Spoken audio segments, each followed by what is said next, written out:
औरंगाबाद शहर कांग्रेस कमेटी की तरफ से आज पुलिस कमिश्नर को एक निवेदन दिया गया। रामगिरी महाराज को जल्द से जल्द अटैक किया जाए, इस मांग को लेकर आज शहर कांग्रेस कमेटी की तरफ से पुलिस कमिश्नर को निवेदन दिया गया और कहा गया कि जल्द से जल्द महाराज को अटैक किया जाए। जिन्होंने हुजूर की शान में गुस्ताखी की उसे माफ़ नहीं किया जाएगा और उसे कड़क से कड़क सज़ा दी जाए। इस मांग को लेकर शहर कांग्रेस कमेटी के माजी शहर अध्यक्ष इब्राहिम पठान, इनके अध्यक्षता में आज एक निवेदन दिया गया। इस मौके पे शहर की कांग्रेस कमेटी के पदाधिकारी कार्यकर्ता बड़ी संख्या में सीपी ऑफिस पहुंचे और निवेदन दिए और कड़क से कड़क कार्रवाई की मांग की।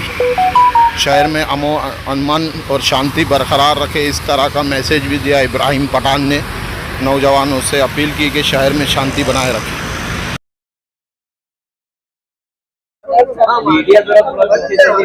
रेहानाबाजी और रेहानाबाजी आज पुलिस आयुक्त को आपने निवेदन दिया, क्या संदर्भ? पुलिस आयुक्त को हमने कांग्रेस की ओर से, शहर कांग्रेस की ओर से हमने निवेदन दिया। उसमें महिला कांग्रेस के अध्यक्ष दीपाली मिसाल, माजी कांग्रेस के अध्यक्ष अकरम, डॉक्टर पवन डोंगरे, सरताज पठान, इंटक के अध्यक्ष शेख अतहर और जूते और फ्रंटल के हमारे मागरसौरी फ्रंटल के अध्यक्ष, शहर अध्यक्ष और शिंदे और जिला अध्यक्ष, ये सब लोगों ने हमारे मोहम्मद पैगंबर के बारे में जो रामगिरी महाराज ने जो बोला है, उस महाराज को अटक करके NSI के अंदर डालना चाहिए। हमारे ऐसी कांग्रेस की डिमांड है। हमारे नेतृत्व में सब फ्रंटल के पूरे अध्यक्ष, जितने भी कांग्रेस के कार्यकर्ता वो दुखी है और मेन सब हर समाज का कार्यकर्ता दुखी है। ये तुम देख सकते हैं डॉक्टर पवन डोंगरे उसके रूप में मिसाल और शिंदे और दूसरा मागरसौरी के जो अध्यक्ष है, कार्यकारी अध्यक्ष कृष्णा भंडारे, ये हर समाज का आदमी। तुमको अगर दिखाऊंगा कि भाई एक समाज के निवेदन बहुत आए हुए और इसमें हमारे कांग्रेस के हर समाज का आदमी है। हर समाज के आदमी को दुख हुआ कि पैगंबर के बारे में जो हमारे महाराष्ट्र की संस्कृति है, मिली जुली गंगा जमनी संस्कृति को खराब करने का काम ये महाराज ने किया है। इसलिए महाराज को राष्ट्रीय सुरक्षा कायदे के अंदर कर दिए, ऐसी हमारी मांग है। बीच में एक सवाल भी उठा था संसद में कि एक ऐसा बिल पास किया जाए, किसी भी महापुरुष के बारे में अगर भद्दी टिप्पणी की जाती है। ये हिंदुस्तान के अंदर सिंह साहब के टाइम में 47 की जो भी मस्जिद है, दरगाह है, मंदिर है, उसके बारे में कुछ नहीं करना चाहिए। फिर भी बीजेपी करते रह रही है हिंदुस्तान में। ये बिल पास होने से नहीं, दिल पास होना, दिल मिलना चाहिए। बिल पास होगा और दिल पास नहीं हुआ तो कोई भी एक आदमी आता है, महाराज बोल देता, पूरे हिंदुस्तान का माहौल खराब करता है और वो अंदर जाता है घंटा, 2 घंटे के वास्ते, 3 घंटे के वास्ते। जो भारतीय कानून के अंदर जो काम है उतना काम पुलिस का काम करती है।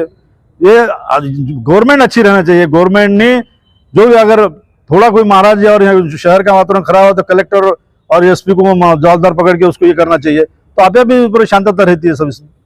विधानसभा इलेक्शन महाराष्ट्र में बहुत करीब आ चुके हैं, आपको लगता है कि ये इलेक्शन स्टंट हो सकता है? नहीं, इलेक्शन स्टैंड है, 100% इलेक्शन स्टैंड है। नहीं तो ये सरला बेट का इसके पहले का जो महाराज था वहाँ हिंदू मुसलमान सब लोग जाते थे वहाँ मिलने को आदर से।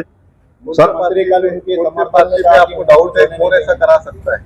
नहीं, ये तो चलने वाला है। समर्थन में क्या है, कोई लोग बोलेंगे और दूसरे जमात के लोग बोलेंगे होने दीजिए, पर कांग्रेस है ऐसी पार्टी, गंगा जमनी वाले पूरे समाज के लोग, तुम ये आप लोगों को मीडिया के लोग है, अनेक शिष्टमंडल तुमको मिले होंगे एक समाज के, एक जात के, पर ये शिष्टमंडल पूरे समाज के और पूरे जात का लोगों को प्रतिनिधित्व करता है कांग्रेस है। गंगा जमनी संस्कृति वाली कांग्रेस है, हर समाज का आदमी इसमें है। हमने यूपी में और बिहार में देखा है कि जातिवाद से राजनीति होती है, क्या महाराष्ट्र में भी इसकी शुरुआत हो रही है, ऐसा लगता है आपको? महाराष्ट्र के लोग जो है बिल्कुल नहीं करेंगे। महात्मा फुले, शव अम्बेडकर का महाराष्ट्र है। ये यहाँ जो है पूरे जो लोग है, साधु संत, जो बड़े बड़े उलमा है, बड़े बड़े जरदरी बख्श है, जो बड़े बड़े ये है वली है, ये वली को मानने वाले पूरे हिंदू समाज है और हर समाज जो मानता है, तो ये महाराष्ट्र में तो नहीं हो सकता है। अंदर कमिश्नर साहब से आपकी क्या बातचीत हुई? तो अंदर वही बोले कि हम शहर का लॉ एंड ऑर्डर तुम संभालो, हम पूरे खड़ी नजर है हमारी इसकी। जो भी समाज का आदमी अगर कोई बदमाशी कर रहा है तो मैं उसको उसके ऊपर कार्रवाई करूंगा। पूरे 24 घंटे से ज्यादा हो चुकी है मालूमात के लिए। जिस तरीके से कल रामगिरी महाराज ने अपना वक्तव्य स्पष्ट किया है, ये इस बात की गवाही देता है कि आने वाले विधानसभा चुनाव जो महाराष्ट्र में हो रहे हैं, उस चुनाव तक वातावरण, धार्मिक वातावरण खराब करने की स्थिति निर्माण की जा रही है। इसके पीछे जिनका भी हाथ हो उनका हम जाहिर निषेध करते हैं और महाराज को जल्दी से जल्द अटक किया जाए, वरना कांग्रेस कमेटी, क्योंकि देखिए महाराष्ट्र में देश में विभिन्न जाति धर्म के हम लोग एक साथ रहते हैं, बड़ी प्यार से आदर सम्मान से हम सब लोग यहाँ पे रहते हैं। लेकिन कुछ लोग जो राजनीति के हेतु पुरस्कार इस तरीके के जब वक्तव्य करते हैं और तब जब प्रबोधन करने का काम महाराज जी का है, लेकिन वो जिस तरीके के धार्मिक तेढ़ इस महाराष्ट्र में निर्माण कर रहे हैं, ये चुनाव के लिए हिंदू और मुस्लिम में फिर से कुछ तो भी आबादी फैलना और दंगल, ये सारी चीजों से वाकिफ ये स्टेटमेंट मुझे लगता है। मैं महिला कांग्रेस कमेटी के अध्यक्ष के नाते मैं आपकी मीडिया के माध्यम से ये जाहिर करना चाहूंगी कि अगर महाराज को 24 घंटे में अटैक नहीं किया जाएगा तो महिला कांग्रेस कमेटी और कांग्रेस कमेटी इस शहर में तीव्र आंदोलन और निषेध करेंगे, क्योंकि कोई भी समाज के महाराज को, कोई भी समाज के संत को, चाहे वो दलित से हो, मुस्लिम से हो या फिर हमारे हिंदू भाइयों से हो, किसी को भी किसी के धार्मिक निर्माण करने की कोई भी अथॉरिटी नहीं है।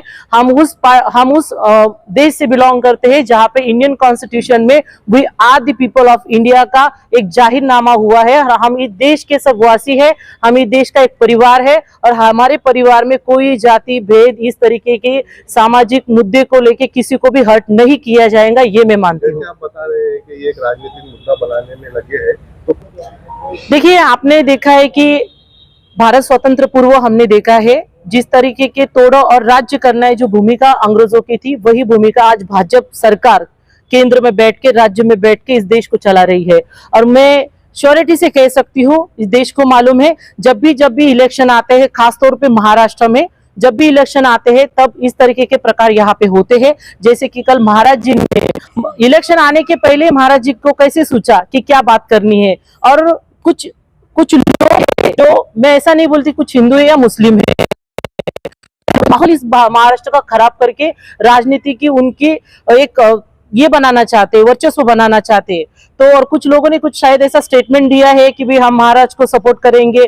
मैं कहती हूँ कि देश के विरोध में जो काम करता है वो भी देशद्रोही होता है, और किसी भी समुदाय, किसी भी धर्म के विरोध में जो काम करता है, चाहे वो मुस्लिम हो, हिंदू है, दलित हो, अन्य कोई भी समुदाय हो, वो हर एक व्यक्ति इस देश का देशद्रोही है जो इस प्रकार की घटनाएं या वक्तव्य करता है। लेकिन हमने देखा है कि कैंडिडेट से कहना चाहूंगी, हम तो कभी गए नहीं कभी किसी के पास, लेकिन मैं उस कैंडिडेट से कहना चाहूंगी जिसके विचार इतने दूषित है, जो अन्य समुदाय को कभी प्यार से या फिर उसके बारे में जिस प्रकार से वक्तव्य करता है, और ये समाज को, इस महाराष्ट्र हो या देश के सामाजिक तौर पे जो दूषित वातावरण खड़ा करता है, उसके पास जाके हम खुद की, हमारी मेंटालिटी समझ में आ रही है कि हमारी भी मेंटली शायद उसी व्यक्ति के समभाव से हो सकती है। आश्रम बंद करना चाहिए ऐसी मांग करती है। देखिए मैं आश्रम के बारे में तो बिल्कुल नहीं करूंगी, क्योंकि आश्रम में ऐसा नहीं कि सभी लोग एक जैसे हो, लेकिन हाँ महाराज जी जिनके विचार इतने दूषित है, कोई भी एक पर्टिकुलर समुदाय के लिए उनको बैन करना चाहिए, क्योंकि उनका काम प्रबोधन करना है, ना कि किसी समाज में तेढ़ निर्माण करना है।